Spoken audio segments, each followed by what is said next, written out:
우리는 인생을 살면서 다양한 한계에 부딪힙니다. 물론 아디다스의 슬로건처럼 불가능, 그것은 아무것도 아니죠.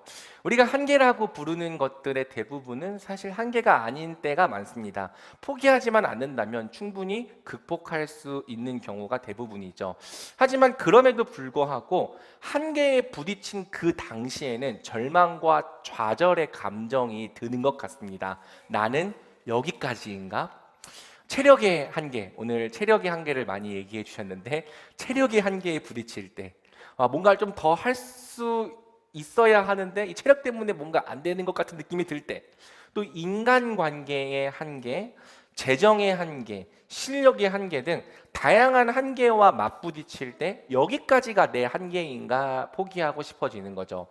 개인적으로 저는 최근 1, 2년 동안 실력의 한계를 많이 느꼈던 것 같아요. 그러니까 좋은 목회자가 되기 위해 꽤 오랫동안 스스로를 엄격히 훈련해 왔지만 최근에는 더 이상 실력이 잘 늘지 않는 것 같다라는 이 한계감을 느꼈던 것이죠.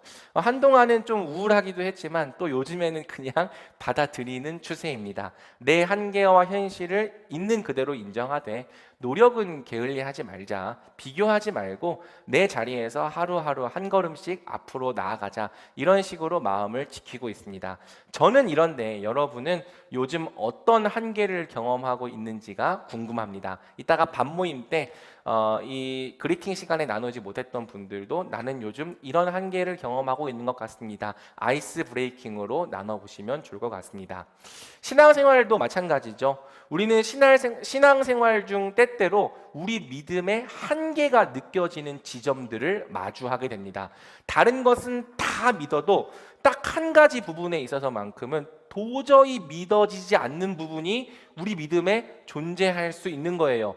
다른 것은 다 맡기고 다 신뢰할 수 있는데 딱 한 가지 부분만큼은 도무지 하나님께 맡길 수 없는 부분이 있을 수 있는 거죠. 다른 말씀은 다 순종하고 따를 수 있어도 딱 한 가지만큼은 절대로 순종할 수 없겠다고 느껴지는 말씀이 우리 믿음 가운데 존재할 수 있습니다. 여러분은 어떤 지점에서 믿음의 한계를 경험합니까? 그러한 한계를 경험할 때 여러분은 하나님 앞에서 어떤 반응을 보입니까? 자, 지난 시간까지 우리는 아브람이 보여준 믿음의 활약들을 함께 살펴보았습니다. 이집트 사건을 경험한 뒤로 아브람의 믿음은 비약적으로 성장했습니다. 그 믿음은 13장 롯과의 갈등을 해결해 나가는 과정에서, 또 14장 왕들의 손으로부터 롯을 구출해내는 과정에서 그 존재감을 톡톡히 드러내죠. 이제 아브람은요, 안목의 정욕을 따라 이생의 자랑을 바라보는 사람이 아니라 믿음의 눈을 들어 하나님 나라를 바라보는 사람이 되었습니다. 쟁쟁한 왕들 앞에서도 꿀리지 않고 믿음으로 승리를 얻어내는 사람이 되었습니다. 믿음의 사람 아브람의 종횡무진은 과연 어디까지 이어지는 걸까? 하지만 의외로 이러한 아브람의 종횡무진은 오늘 본문에서 한 가지 한계와 맞닥뜨리게 됩니다. 믿음의 사람 아브람에게도요, 도무지 믿기 어려웠던 부분이, 온전히 신뢰하기 어려웠던 지점이 있었던 거예요. 아브람에게는 과연 어떤 믿음의 한계가 있었을까? 또 하나님은 그러한 한계를 어떻게 넘어서게 하셨을까? 이 내용을 함께 오늘 본문을 통해 살펴보도록 하겠습니다. 자, 사건은 하나님의 찾아오심과 그분의 임재로부터 시작됩니다. 15장 1절에서 하나님 말씀하시죠. 그 후 여호와의 말씀이 환상 가운데 아브람에게 임했습니다. 아브람아, 두려워하지 마라. 나는 네 방패니 네가 받게 될 상이 아주 클 것이다. 1절은 그 후 여호와의 말씀이 환상 가운데 아브람에게 임했다고 말합니다. 말씀으로 임하신 하나님은 아브람에게 두려워하지 말라 말씀하시죠. 왜 두려워하지 말라고 하셨을까? 쉽습니다. 아브람이 두려워하고 있었기 때문이에요. 두려움에 휩싸여 잠을 이루고 있지 못했기 때문이죠. 그럼 무엇이 두려웠던 걸까? 많은 분들이 아브람이 느낀 두려움의 이유를 14장의 사건과 연결을 짓습니다. 비록 아브람이 한번 승리를 거두긴 했지만 그돌라오멜이 보복을 할까봐 그것 때문에 두려워했다고 말하는 거죠. 충분히 근거와 일리가 있는 주장이지만 저는 문맥상 그러한 이유는 아니었을 거라고 생각합니다. 오늘 본문을 포함하여 창세기 15장 전체는 그 어디에서도 아브라함이 보복을 두려워했다 말하지 않기 때문이에요. 오히려 15장은 14장과 완전히 별개의 주제를 다루고 있기 때문이죠.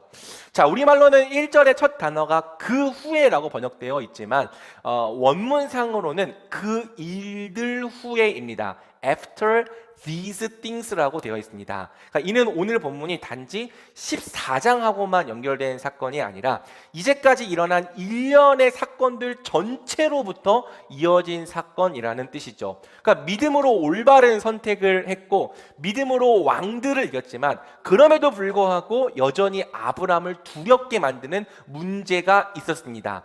아브라함의 신실한 믿음으로도 도무지 믿을 수가 없었던 문제, 그 믿음의 한계를 드러내는 문제가 존재했던 것이죠.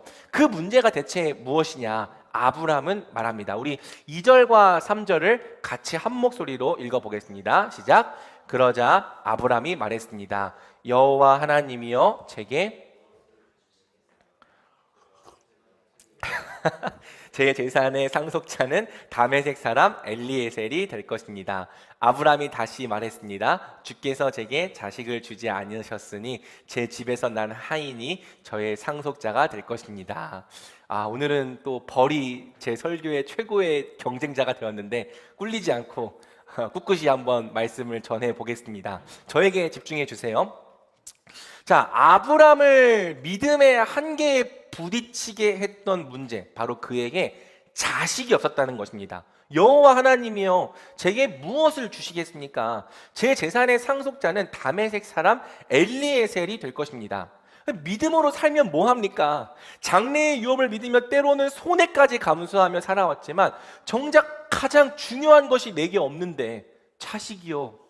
왕들을 이기는 쾌거도 이루었지만 그 쾌거가 다 헛되게 느껴질 만큼 심각한 하자가 내게 존재하는 거죠. 여태까지도 자식이 없다는 거. 그러니까 하나님이 내게 뭘 주시든 결정적으로 자식이 없다면 그게 다 무슨 소용이겠냐는 거예요. 어차피 내가 가진 모든 것은 다 다른 사람의 소유가 될 텐데 뭐 내 자손이 티끌과 같이 많을 거라고요? 눈에 보이는 땅을 내 자손들에게 영원히 줄 거라고요? 뭐 자식이 지금 한 명이라도 있어야 그 말씀을 믿든지 말든지 할 거 아닙니까?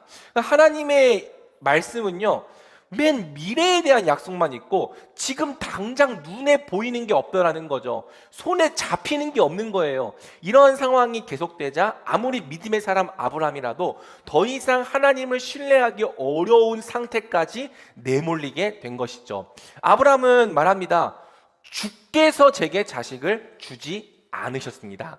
그러니까 자식이 없는 그 이유와 원인을 하나님께 돌리고 있는 거예요. 여러분, 이 말에 담긴 아브라함의 좌절과 원망이 느껴집니까? 아브라함도 분명 자녀를 갖고자 노력했을 거예요. 여보, 하나님이 우리 자손을 땅의 티끌과 같이 많게 하신대. 눈에 보이는 이 땅 전부를 우리 자손들에게 영원히 주시겠대. 우리 오늘 한번 밤을 뜨겁게 불태워볼까? 노력한 정도가 아니라 진짜 열심히 노력할 것입니다. 하나님의 말씀을 믿고 그분께서 주시는 그 자녀를 만들어 보기 위해 최선을 다했을 거라고요. 하지만 안 되는 거죠. 이번 달에도 안 됐네? 괜찮아. 다음 달에 다시 해보자. 이번 달에도 안 됐네? 괜찮아. 다음 달에 또 도전해보자. 이번 달에도 안 됐네? 이번 달에도 또 안 됐네?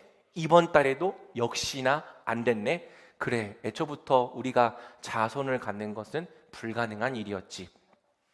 여러분, 아브라함에게 하나님의 약속은 마치 희망 고문 같았습니다. 차라리 자손을 주시겠다는 약속을 안 하셨으면 그냥 기대하지 않고 살았을 것입니다. 수십 년간 안 생겼던 자녀가 갑자기 하루아침에 생기지는 않을 테니까. 그런데 괜히 약속을 주셔서 기대했죠. 희망을 품고 믿었습니다. 하지만 현실은 역시나 그대로입니다. 믿는다고 자녀가 생기지 않아요. 바뀌지 않는 거죠. 도리어 믿었기 때문에 더 고통스러웠습니다. 자녀를 주신다고 하셨는데 왜 여태껏 아무 소식이 없는가? 여러분, 이때 느꼈을 아브라함의 이 원망과 절망이 공감이 되십니까? 주께서 제게 자식을 주지 않으셨습니다. 아브라함의 믿음은 한계에 부딪혔습니다. 더 이상 하나님의 약속을 신뢰할 수 없는 수준에 이르렀습니다. 이 자녀의 문제는요, 단지 오늘 본문에서만 문제가 되는 것이 아니라 아브라함의 평생에 걸친 믿음의 싸움이 됩니다. 무려 25년 동안이나 아브라함은 이 자녀가 없다는 문제로 넘어졌다 일어서기를 반복했으니까요. 세월 앞에 장사가 없다는 말처럼 아무리 좋은 믿음이라도 변화와 응답이 없는 시간이 지속되다 보면 결국엔 꺾이고 무너지게 되더라는 것이죠. 사랑하는 말씀이 여러분, 이것이 우리가 가진 믿음의 한계입니다. 하나님의 신실하심은 절대적이고 불변하지만 우리 인간의 믿음은 하나님의 약속을 온전히 믿고 신뢰하며 기다리기에는 턱없이 연약하다고요. 특히 믿었는데도 오래도록 응답이 없다면, 또 성취의 기미가 없다면 아무리 좋은 믿음을 갖고 있을지라도 반드시 약해지고 무너지기 마련인 거예요. 그래서 잠언 말씀은 이렇게 말하는 거죠. 소망이 더디 이루어지면 그것이 마음을 상하게 한다. 물론 사람마다 믿음의 한계에 부딪히는 부분은 각각 다릅니다. 그러니까 아브라함이 전쟁에서는 하나님을 믿었지만 자녀 문제에서는 하나님을 믿지 못했던 것처럼 우리도 각각 믿음의 한계를 경험하는 지점이 다를 수 있다는 거죠. 그러니까 아마 우리 중 많은 사람은 재정의 문제 앞에서 믿음의 한계를 느낄 것입니다. 왜? 재정은요, 우리의 생존과 직결된 문제거든요. 그 부분이 안전하지 않으면 우리는 생존을 위협받기 때문입니다. 그래서 다른 부분은 다 하나님을 믿어도 재정의 문제만 걸리면 이 문제에 있어서만큼은 하나님을 온전히 신뢰하지 못하는 사람들이 많은 거죠. 내 생각대로 되지 않고 원하는 대로 일이 풀리지 않으면 잠을 이루지 못하는 사람, 내가 생각하기에 안전한 대책이 마련되어 있지 않으면 매일 걱정과 근심에 눌려 사는 사람들이 결코 적지 않더라는 거예요. 그런데 또 여러분, 어떤 사람들은요, 재정 문제만큼은 그렇게 큰 걱정이 없는 사람들도 있습니다. 신기한데요, 그런 사람들이 있더라고요. 하나님이 채워주실 거야. 평안한 마음으로 사는 사람들, 굳은 신뢰를 갖고 사시는 분들이 계세요.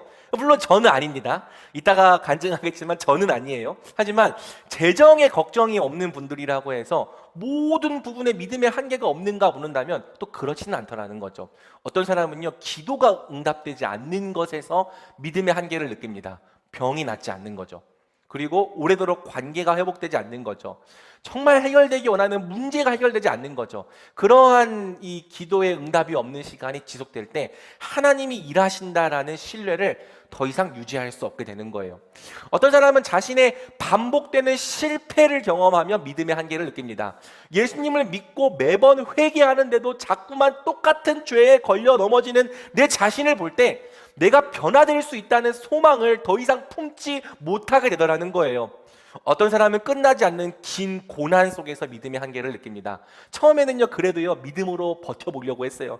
그래도 하나님은 선하신 분이십니다. 주신 자도 여호와시요 취하신 자도 여호와이시니 여호와의 이름이 찬송을 받을지어다 마음을 지켰어요. 하지만 고난이 길어지면 여지없이 하나님 정말 선하신 분인가? 그분 살아계신 분인가? 의문을 품게 되는 거예요. 하나님은 지금 내가 경험하고 있는 이 고난에 관심이나 있으실까? 이 고난을 정말 선으로 바꾸실까? 인내할 힘조차 잃어버리게 되더라는 거죠. 어떤 사람은 아무리 노력해도 변하지 않는 어떤 사람이나 공동체의 모습을 보며 믿음의 한계를 느끼기도 합니다. 아무리 노력해도 내 부모님이 예수님을 믿지 않을 때, 아무리 열심히 사역해도 교회나 공동체가 변화되지 않을 때 믿음과 소망을 잃어버리는 거죠. 여러분, 이처럼 우리 믿음에는요, 각각 저마다의 한계가 있습니다. 뛰어넘지 못하는 연약함이 있습니다. 한계에 부딪힐 때 우리는 더 이상 하나님을 온전히 신뢰하지 못하는 거죠. 좌절하고 절망하는 거예요. 차라리 내 생명을 거두어 달라고 고백했던 엘리야처럼 더 이상 하나님과 동행해서 걸을 힘을 내지 못하고 주저앉게 되더라는 것입니다. 과연 이렇게 연약하고 한계가 많은 믿음으로 이 믿음의 길을 끝까지 완주해낼 수 있는 걸까? 이 믿음의 길을 끝까지 완주해낼 수 있는 걸까? 만약 이 길의 완주가 우리 힘에 달렸다면 불가능한 거죠. 한계가 많은 우리는요, 반드시 중간 어느 지점에서 주저앉거나 탈선할 것이 분명하기 때문입니다. 하지만 성경은 우리가 이와 같은 믿음의 한계에 부딪힐 때마다 하나님께서 주시는 은혜가 있다고 말합니다. 그 은혜는 오늘 설교의 제목과 같습니다. 바로 믿음의 한계를 뛰어넘게 하시는 은혜이죠. 자, 어떻게 우리로 하여금 믿음의 한계를 넘게 하시는가? 아브라함이 믿음의 한계에 부딪혀 두려워하고 있을 때 하나님이 일하시는 모습을 함께 살펴봅시다. 감사하게도 하나님은 아브라함을 꾸짖지 않으십니다. 야, 지금까지 내가 너한테 행한 일이 몇 개인데 너는 아직도 나를 믿지 못하냐? 정죄하지 않으십니다. 도리어 하나님의 첫 말씀은 위로로 시작되죠. 우리 1절 말씀 한번 다시 한번 읽어볼까요? 시작. 그 후 여호와의 말씀이 환상 가운데 아브라함에게 임했습니다. 아브라함아, 두려워하지 마라. 나는 네 방패니 네가 받게 될 상이 아주 클 것이다. 여러분, 하나님이 아브라함을 왜 먼저 찾아오셨을까요? 애초부터 그분의 약속을 다시 확신시켜 주시려는 것이었습니다. 아브라함이 온전히 믿지 못하고 두려워하자 그의 믿음을 다시 일으켜 세워 주시려는 것이었죠. 하나님은 아브라함을 향해 나는 네 방패다라고 말씀하십니다. 이는 이런 뜻이죠. 나는 너를 지키는 자다. 나는 너의 보호자다. 하나님은 자신을 아브라함의 수호자와 보호자로 알리십니다. 외적으로부터도 그를 보호하시지만 모든 두려움과 실패로부터도 그를 보호하시는 분으로, 특히 아브라함과 맺으신 언약을 신실하게 수호하시는 분으로 자신을 알리신 거죠. 그렇기 때문에 하나님 말씀하십니다. 네가 받을 상이 아주 크다. 하나님이 친히 언약을 수호하시기 때문에 아브라함은 실패하지 않을 것입니다. 반드시 약속된 복과 큰 상급을 받게 될 것입니다. 간혹 여건에 따라서 하나님이 지극히 큰 상급이시다, 그러니까 하나님이 지극히 큰 상급이시다라고 번역되기도 하는데, 두 번역이 다 가능하고 두 의미를 다 받는 것이 유익합니다. 그러니까 하나님이 아브라함의 큰 상급이시죠. 동시에 하나님은 약속하신 상급, 수많은 자손과 영원한 유업을 아브라함에게 주시는 분입니다. 그렇기 때문에 하나님은 아브라함이 퉁명스러운 말로 제게 무엇을 주시겠습니까? 반문하였을 때에도 그를 꾸짖지 않는 거죠. 다만 두 가지 방법을 통해 아브라함의 믿음을 회복하여 주시는데, 이 두 가지 방법에 우리는 주목해야 합니다. 왜? 하나님은 오늘날 우리의 믿음을 회복해 주실 때도 바로 이 두 가지 방법을 주로 사용해 주시기 때문이죠. 자, 그럼 하나님이 사용하신 이 첫 번째 방법은 무엇인가? 바로 그분의 신실하신 말씀입니다. 우리 4절을 한번 같이 읽어보겠습니다. 시작. 그러자 여호와의 말씀이 되지 않을 것이다. 오직 네 몸에서 나온 사람이 네 상속자가 될 것이다.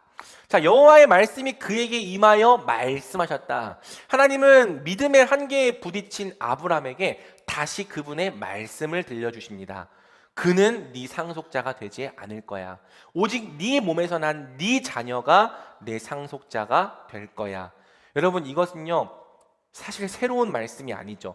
도리어 대부분 이제까지 하셨던 말씀의 반복입니다. 다만 그 내용이 조금 더 명시적이고 구체적이 되었을 뿐이죠. 그런데 여러분, 그거 아세요? 우리의 믿음을 강화하고 다시 일으키는 말씀은 사실 새로운 말씀이 아닙니다. 도리어 이미 있는 말씀, 익숙한 말씀이 우리의 믿음을 일으켜요. 전에도 들었던 말씀, 하지만 어느새 잊어버리고 있었던 말씀, 그럼에도 불구하고 여전히 변하지 않는 불변의 진리가 우리를 회복시키는 거죠. 여러분, 생각해 보세요. 만약 하나님의 말씀이 들을 때마다 바뀐다면, 맨날 낯설고 새롭기만 하다면 어떻게 그 말씀이 우리의 믿음을 세우겠습니까? 어제는 이랬다 오늘은 저랬다 한다면 어떻게 그 일관성 없는 말씀이 우리 안에 신뢰를 만들어내겠냐고요.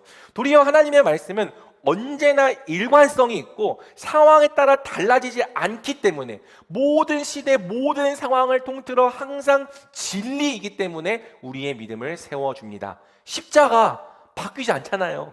부활 달라지지 않습니다. 우리 예수님의 주되심 변하지 않고 믿는 자에게 주어진 영생 사라지지 않습니다. 변하지 않는 진리이기 때문에 그게 우리에게 믿음을 주는 거예요.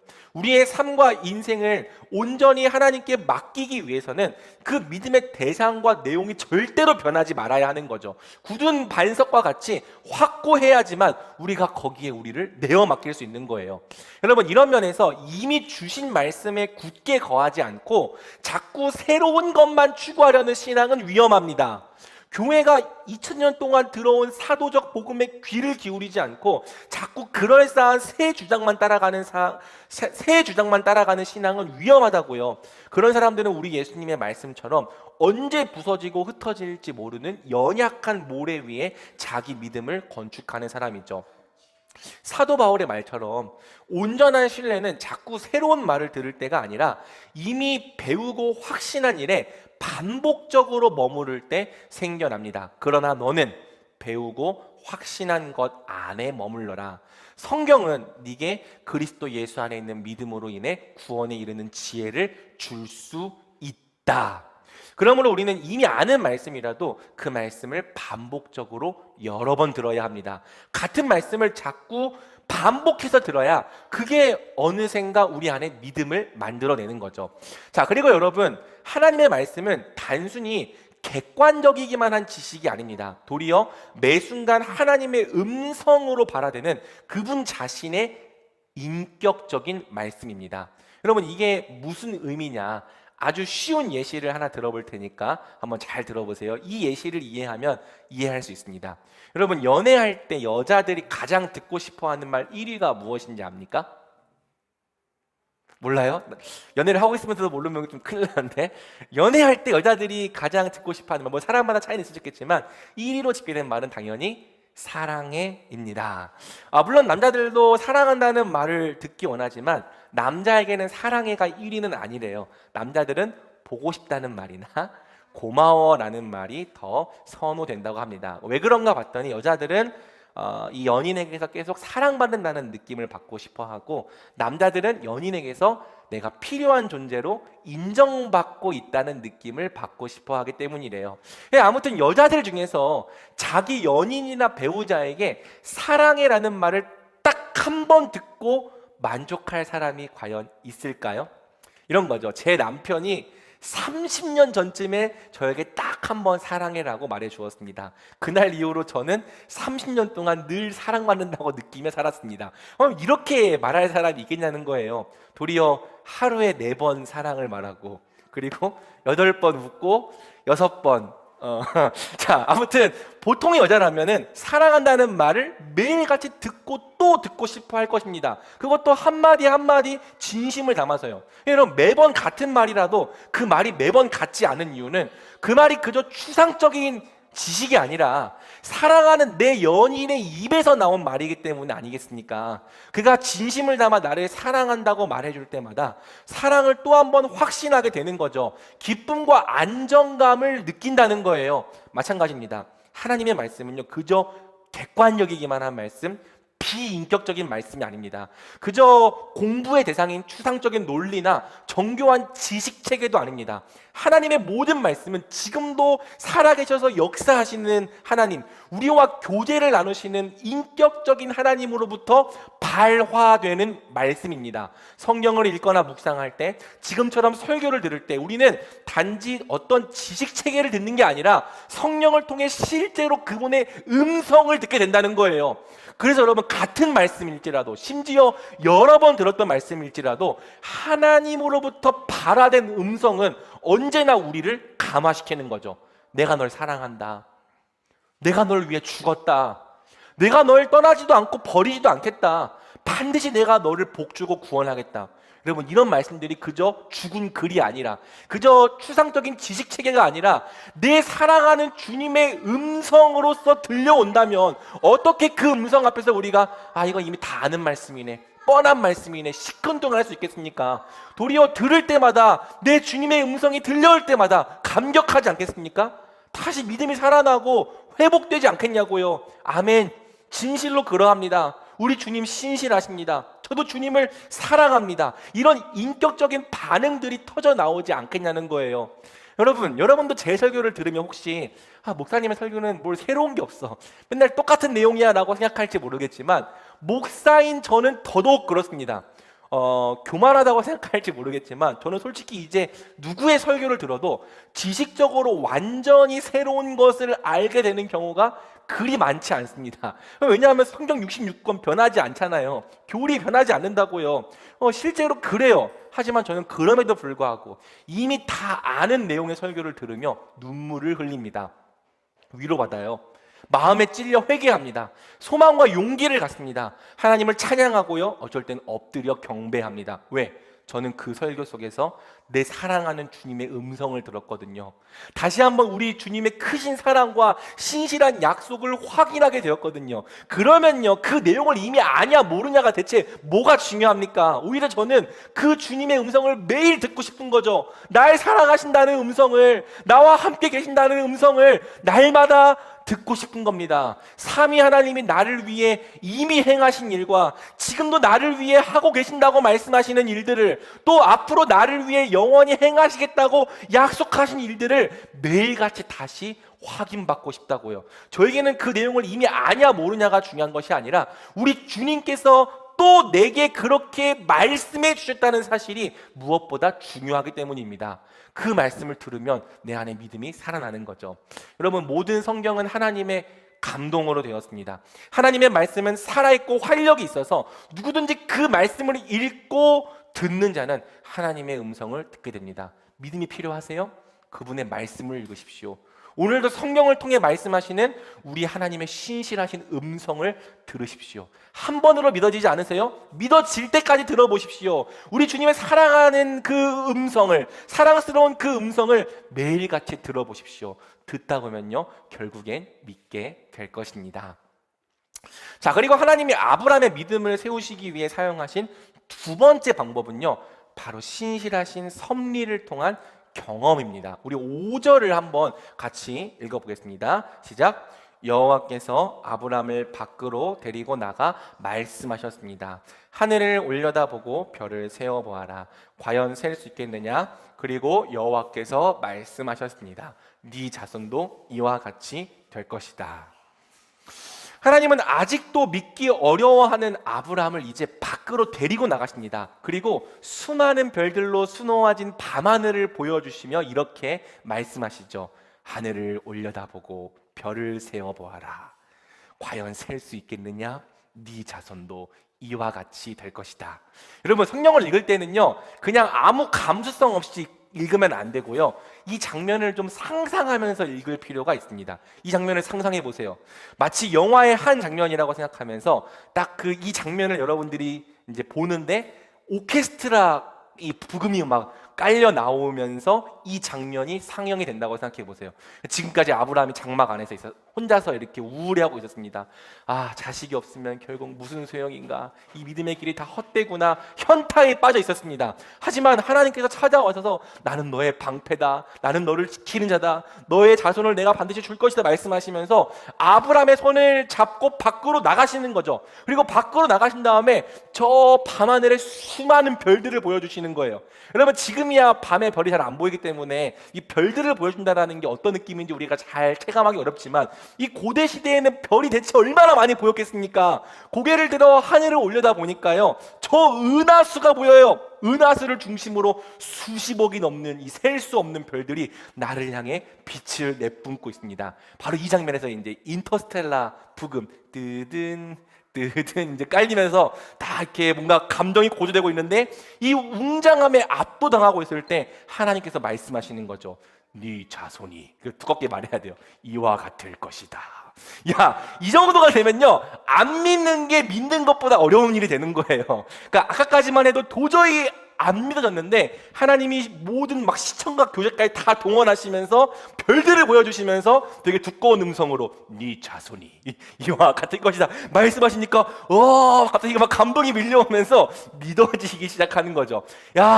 저 하늘의 별들을 창조하신 하나님이 내 자손도 능히 창조해 내시겠구나, 이 하늘과 땅을 만드신 하나님은 정말로 내 자손을 저 별들과 같이 많게 하시겠구나.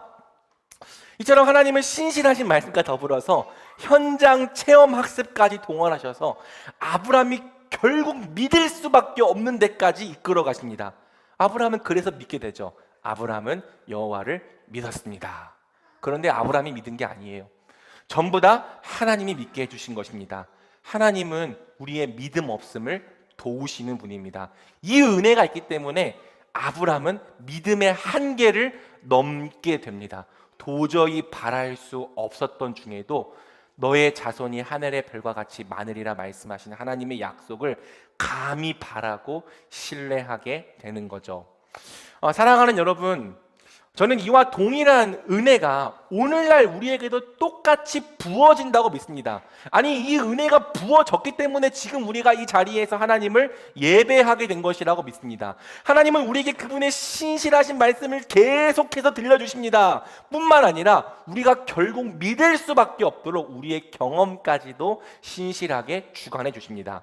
본래대로라면 한계를 절대 넘을 수 없었을 우리가 믿음의 한계를 넘게 된 것은 바로 이러한 은혜의 경험들 때문입니다. 하나님은 아주 세심하게 우리의 경험과 체험을 주관하셔서 결국 우리를 믿을 수밖에 없는 자리까지, 믿음의 한계를 뛰어넘는 자리까지 이끌어 가시는 거죠. 우리 찬우 성도님께서 제기하셨던 질문 중에 목사님은 재정에 관한 두려움을 어떻게 극복하셨는가에 대한 질문이 있었습니다. 맞죠? 결론부터 말하자면 저는 아직도 극복하지 못했습니다. 여전히 재정 문제가 두려워요. 지금도 통장의 잔고를 보며 한숨을 내쉽니다. 하지만 교회를 개척한 것은 분명 믿음의 한계를 한 번쯤은 넘어선 거기도 했죠. 많은 목사님들이 재정 문제 때문에 이 교회 개척에 뛰어들지 못하니까요. 도대체 저는 어떻게 그 믿음의 한계를 넘었는가? 솔직히 말하자면 제가 넘은 게 아닙니다. 오늘 본문의 아브람처럼 하나님께서 넘게 해주신 거죠. 아이러니하게도 저는 오랫동안 재정적으로 너무 어려웠고 지금도 어렵기 때문에 하나님을 믿을 수 있었습니다. 그 어려운 시간들이 하나님의 역사를 경험하는 시간이 되었기 때문이죠. 여러분, 제가 재정에 관한 인생의 첫 도전을 20살 때 만났습니다. 고3 때 저희 부모님이 이제 이혼을 하셨고요. 아버지와 어머니 양쪽에 모두 억대의 빚을 졌습니다. 어머니는 마지막 남은 돈을 쥐어짜서 저에게 첫 학기 등록금까지만 대주시고 이제 앞으로는 네가 네 힘으로 학교를 다녀야 한다라고 말씀하셨죠. 대학을 다니는 동안 차비를 남기기 위해서 점심을 거르는 날이 적지 않았습니다. 놀러 가자는 친구들의 말에도 돈이 없어서 거절할 때가 많았습니다. 다른 친구들은 잘만 놀러 다니는데 저는 대학 시절 진짜 한 번도 놀아보지를 못했습니다. 제가 잘 못 노는 이유, 놀아보지를 못해서 그런 거예요. 저 놀고 싶었어요, 저도. 다른 친구들은 파스타 먹고 다니는데 저는 학식 먹을 돈이 없어서 1,000원짜리 그 당시 있었거든요. 런치팩 빵으로 점심을 때웠습니다. 여러분, 그때는 나이가 어렸기 때문에 인생이 정말 비참하게 느껴졌어요. 그러니까 지금 생각해보면 어머니는 더 비참하셨을 것 같은데 당시에 저는 저밖에 모르는 놈이었기 때문에 내가 세상에서 제일 불쌍한 사람이라고 생각했습니다. 특히 여러분, 신앙이 진짜 쓸데가 없게 느껴지더라고요. 여러분, 하나님 믿으면 뭐합니까? 우리 집 망했는데 신앙이 밥 먹여주는 게 아닌데. 그래서 여러분, 1년의 대학 생활을 끝으로 자퇴를 하려고 했습니다. 내 형편의 대학이 무슨 되겠냐, 일하면서 돈을 벌어야겠다는 생각으로 가득했죠. 그런데 당시 제가 가입했던 선교단체의 선배들이 저에게 DTS라고 하는 훈련을 건면하는 거예요. 이 DTS라는 훈련은 6개월 동안 합숙을 하며 받는 제자 훈련인데 500만 원의 비용이 들어가는 아주 값비싼 훈련이었습니다. 당연히 저 돈 없어요 라고 거절했죠. 하지만 먼저 훈련을 받았던 형 누나들이 괜찮다며, 자기도 돈이 진짜 없었는데 하나님이 채워주셨다며, 너도 그 훈련을 통해서 하나님의 채우심을 경험해보라며 저에게 강권하기를 멈추지 않는 거예요. 보통 같으면은 아이 말도 안 되는 소리 하고 넘겼을 텐데 그 당시에는 성령의 제안에 좀 이 강권하시는 이 마음과 부담을 주셨던 것 같습니다. 하나님께서 정말 재정의 문제를 해결해 주실까? 마음이 흔들렸어요. 그리고 한번 하나님을 시험해 보기로 결정했죠. 여러분, 물론 하나님을 시험하는 것은 잘못된 일입니다. 하지만 그때 저는 무척이나 어리석고 절박했기 때문에 하나님과 이런 딜을 했어요. 하나님, 만약 제가 이 DTS 훈련을 신청해서 끝까지 마치게 해주신다면 하나님이 살아계신 줄로 믿고 평생 당신을 믿도록 하겠습니다. 하지만 내가 돈이 없어서 쫓겨나게 하신다면 이제부터는 당신을 믿지 않겠습니다. 왜? 당신은 돈 문제도 해결하지 못하는 무능력한 하나님이시기 때문입니다. 지금 생각해도 어떻게 이런 기도를 했는지 모르겠어요. 무척이나 당돌하고 무례한 기도였죠. 여러분 어떻게 되었을 것 같습니까? 원래 남의 얘기는 쉬워 보이죠? 본인이 돼보세요. 진짜 힘듭니다. 일단 신청서를 냈어요. 그리고 정해진 기한까지 입학금 30만 원을 내라는 요구를 받았습니다. 그런데 마감일 아침까지도 30만 원은커녕 돈 10,000원조차 없었습니다. 역시 하나님은 안 계시는구나. 이 도전은 입학조차 하지 못하고 끝나겠구나. 그렇게 생각하고 있었던 찰나에 한 집사님으로부터 전화가 왔죠. 그 집사님은 제 청년부 시절 소그룹 담당 교사였습니다. 입학금을 냈는지 물어보시더라고요. 못 냈습니다. 저 이제 그 훈련 못 받아요 라고 대답했죠. 그런데 그 집사님이 입학금은 내가 내줄 테니까 훈련 포기하지 말고 들어가라고 말씀하시는 거예요. DTS 훈련이 그렇게 시작이 됐죠. 다행히 500만 원을 한 번에 다 내는 건 아니고 이제 기간별로 한 100만 원 정도씩 나눠내는 것이었습니다. 저처럼 돈 없는 훈련생들이 많았기 때문에. 하지만 매번 기한이 다가올 때마다 저는 똥줄이 탔습니다. 앞에 화이트보드를 써놓고 돈 못 낼 사람 이름을 적어 놓는다고요. 기도할 때마다 눈물이 엉엉 막 눈물이 나요. 그러다가도 뭐 돈 안 주시면 때려치면 되지, 이렇게 완악한 마음을 품었습니다. 근데 채워주시는 거예요. 교회 집사님뿐 아니라 형 누나들이 조금씩 돈을 모아주고 캠퍼스 선배들도 돈을 모아주는 겁니다. 같은 훈련생들끼리도 돈을 모아주었고 심지어 예수님을 안 믿는 대학 동기들, 얘 분명히 교회 안 다니는 거 아는데 야 너 뭐 이상한 훈련 받는다면서 5만 원 자꾸 주는 돈을 주는 거예요. 그리고 무명의 입금 내역들도 많았습니다. 참 여러 사람에게 민폐를 끼친 끝에 훈련을 다 마쳤어요. 500만 원을 다 채워주셨습니다. 덕분에 이제 그때 하나님을 버리고 세상으로 가겠다는 제 당돌한 시도는 무산되었죠. 근데 더 놀라운 게 뭔지 아세요? 이런 은혜를 경험했다고 해서 재정에 대한 두려움이 사라지지 않았다는 거예요. 여러분, 사람은요 간사합니다. 이런 역사를 경험했다고 해서 이제 하나님은 나의 재정을 채우시는 분이구나, 그런 믿음이 생기지 않아요. 오히려 재정의 위기가 찾아올 때마다 그때는 그래도 이런 게 있었으니까 가능한 거지, 이번에는 하나님 못 하실 거야, 이번에는 하나님도 어쩌지 못하실 거야, 이런 불신을 더더욱 많이 품었죠. 재정의 위기가 늘 있었지만 이제 시간이 좀 지나서 신학생 시절에 또 한 번의 큰 위기가 찾아옵니다. 바로 이제 아내가 첫째를 임신했을 때 유산의 위험으로 병원에 입원했다가 결국 직장을 그만두게 된 일이죠. 그러니까 아내가 일을 하는데 스트레스를 받아서 유산을 할 뻔한 거예요. 병원에 이제 한 2주 입원을 했는데 더 이상 이제 직장을 다닐 수 없겠다 판단해서 일을 그만둔 거죠. 그때 이제 태어난 아이가 쟤고요. 자, 아내가 직장을 그만두자 가정 수입이요, 제가 전도사 사례비로 받아오는 80만 원이 전부가 되었습니다. 여러분, 80만 원으로 두 명이 어떻게 살아요? 뱃속에 아기도 있는데 신학이고 뭐고 다 그만두고 돈 벌러 갈 생각을 했습니다. 상황이 너무 비참해서 진짜 당시 임신 중이던 아내를 끌어안고 엉엉 울었습니다. 하지만 오늘 함께 불렀던 찬양의 가사처럼 날이 저물어 갈 때, 빈들에서 걸을 때, 그때가 하나님의 때더라고요. 어떻게 하셨는지 여러 성도님들이 한 푼 두 푼 재정을 모아 주셨습니다. 여러분, 제가요 얘기하고 다니지 않아요. 저를 보신 분들은 알겠지만 제가 저 돈 없는데 이렇게 얘기하고 다니지 않아요. 그런데 돈을 모아 주시는 거예요. 그리고 그 교회 역사상 최초로 당회에서 파트 전도사에게 사택을 지급해 주기로 결의했습니다. 저 파트 전도사 때 사택에 살았어요.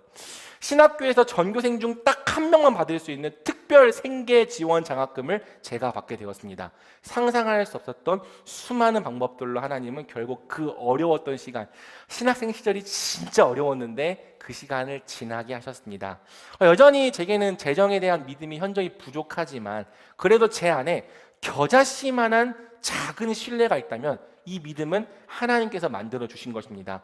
오히려 이토록 많은 은혜를 경험하고도 겨우 이만큼밖에 못 믿는 제 자신이 참 면목이 없고 부끄럽습니다. 하나님이 저에게 보여주신 신실하심이 100이라면 저는 그 앞에 0.1%의 믿음으로도 반응하지 못하는 거죠. 하지만 예수님의 말씀처럼요, 이 겨자씨만한 믿음이 산을 옮겼습니다.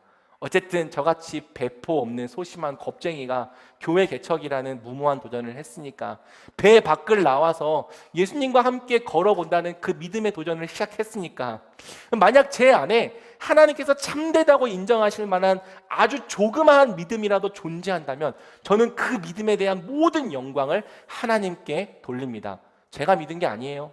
하나님의 신실하신 섭리가 저같이 믿음이 없었던 사람도 결국엔 믿게 만들었습니다. 제 힘으로 절대 넘을 수 없었던 믿음의 한계를 순간순간마다 넘어서게 하셨습니다. 앞으로도 믿음의 한계가 찾아올 것 같아요. 그때마다 그 한계를 넘게 하시는 하나님의 은혜가 계속해서 넘칠 것을 저는 믿습니다. 나를 믿는 게 아니라 나를 포기하지 않으시는 하나님을 저는 믿는 거죠. 사랑하는 말씀이 여러분, 개인적인 간증이지만 저는 이와 동일한 은혜가 우리 모두에게 있다고 굳게 믿습니다. 우리가 다 하나님의 사랑받는 자녀거든요.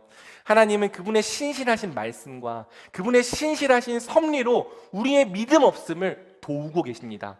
꾸짖고 정죄하시는 것이 아니라 결국엔 믿을 수 있을 때까지 한 걸음 한 걸음 이끌어 주십니다. 그래서 본래대로라면 절대로 믿을 리가 없었던 우리가, 절대로 우리가 넘을 수 없었던 믿음의 한계를 결국 넘게 되는 거예요. 믿지 않던 자에서 믿는 자가 되는 거죠. 이 은혜가 있기 때문에 오늘도 우리가 믿음의 한계를 넘습니다. 다시 일어서고 다시 기도하게 됩니다. 조금 더 참고 인내하게 됩니다. 사랑할 수 없었던 사람을 사랑하게 되는 거고요. 용서할 수 없었던 사람을 용서하게 됩니다. 끝까지 버티던 고집을 내려놓고 결국엔 순종하게 됩니다. 내가 감당할 수 없었던 일에도 용기를 내어 도전하게 되죠. 그러므로 사랑하는 여러분, 여러분 자신이 아니라 여러분의 하나님을 믿으십시오. 그분 진짜 신실하시다니까요. 우리 하나님은 저와 여러분의 한계를 넘게 하시는 믿음의 주님이십니다. 아브라함은 하나님을 믿었습니다. 그러므로 하나님은 이 믿음을 아브라함에게 의로 여겨주시죠. 우리 6절을 같이 읽어볼까요? 시작. 아브라함이 여호와를 믿었습니다. 그래서 여호와께서 아브라함의 그런 믿음 때문에 그를 의롭게 여기셨습니다. 여러분, 의로 여기셨다는 것은 올바르다고 선언하신 것을 의미합니다. 하나님은 아브라함의 믿음을 보시고 너는 올바르다, 너는 나와 올바른 관계를 맺었다고 선언하신 거죠. 여러분, 이것이 얼마나 놀라운 은혜인지. 아브라함이 뭐 대단한 일을 했습니까? 아브라함이 한 일은 그냥 겨우 믿은 것뿐이에요. 아브라함이 뭐 100일 정성을 들인 것도 아니고 3000배를 한 것도 아니고 1000번제를 드린 것도 아닙니다. 40일 금식 기도를 한 것도 아니죠. 그냥 믿었는데, 하나님이 정말 내게 자손을 주시겠구나 믿었을 뿐인데, 심지어 그 믿음도 아브라함이 스스로 믿은 게 아니라 하나님이 다 만들어주신 믿음인데 하나님은 그걸 보고 의롭다 선언해 주시는 거죠. 아브라함의 어떤 행위나 조건, 자격이 아닌 그의 믿음을 보시고 너는 의롭다, 너는 나와 바른 관계를 맺었다 선언해 주시는 겁니다. 그저 하나님의 약속을 신뢰했다는 이유로 그분의 백성이 되고 그분과 함께하기에 합당한 자로 판결해 주시는 거죠. 여러분, 지난 시간에 본 것처럼 이 말씀은 이신칭의 교리의 기원입니다. 아브라함으로부터 시작해서 오늘 우리에 이르기까지 우리 하나님의 백성은 오직 믿음을 통해 하나님께 의롭다함을 받는 거예요. 그러므로 사랑하는 여러분, 우리의 구원은 그야말로 오직 은혜라고 말할 수 있습니다. 여러분, 우리의 구원을 딱 한마디로 이렇게 표현할 수 있을 것 같아요. 하나님 한 분에 북치고 장구치고. 우리 하나님이 북도 치고 장구도 치시는 거예요. 믿음도 그분이 주시고 그렇게 주신 믿음으로 의롭다고 선언까지 해주시는 거예요. 사실상 그분이 다 믿게 해주신 것이면서 우리가 믿었다는 이유로 우리를 기쁘게 받아주시는 거죠. 사랑받기에 합당한 자로, 구원받기에 합당한 자로 여겨주시는 겁니다. 이런 은혜가 부어지는데 우리가 어떻게 안 믿고 배길 수 있냐? 사랑하는 여러분, 성경은 이렇게 말을 합니다. 하나님께서는 미리 정하신 그들을 또한 부르시고 부르신 그들을 또한 의롭다 하시고 의롭다 하신 그들을 또한 영화롭게 하셨습니다. 우리의 구원은요, 하나님이 미리 정하신 것부터 영화롭게 하시는 것까지, 즉 A부터 Z까지, 알파부터 오메가까지 다 하나님이 행하시는 일입니다. 하나님이 우리 같은 자들을 그저 은혜로 택하셔서 은혜로 불러주시고 은혜로 의롭다 해주십니다. 그리고 결국에는 은혜로 우리가 영화롭다 하심에 이르게 되는 거죠. 그러므로 우리는 때때로 믿음의 한계에 부딪혀 한숨을 쉬게 될 때에도 언제나 소망을 잃어버리지 않을 수 있는 거예요. 성경이 우리에게 이와 같이 약속하기 때문이죠. 우리 마지막으로 이 말씀 같이 믿음으로 읽어볼까요? 시작! 여러분 안에서 선한 일을 시작하신 분이 그리스도 예수의 날까지 그 일을 성취할 것을 나는 확신합니다. 아멘. 우리 안에서 선한 일을 시작하신 분이 그리스도 예수의 날까지 완성하십니다. 말씀을 맺겠습니다. 혹시 우리 중에 믿음의 한계를 경험하고 계신 분들이 있다면 오늘 이 말씀이 위로와 소망의 말씀이 되면 좋겠습니다. 하나님은 우리 안에 착한 일을 시작하시고 그 일을 그리스도의 날까지 반드시 성취하시는 분입니다. 그분 안에 있는 우리의 구원은 안전합니다. 이 믿음으로 살아가는 우리의 말씀에 심기는 교회 모든 성도님들이 되시기를 우리 주님의 이름으로 축복합니다.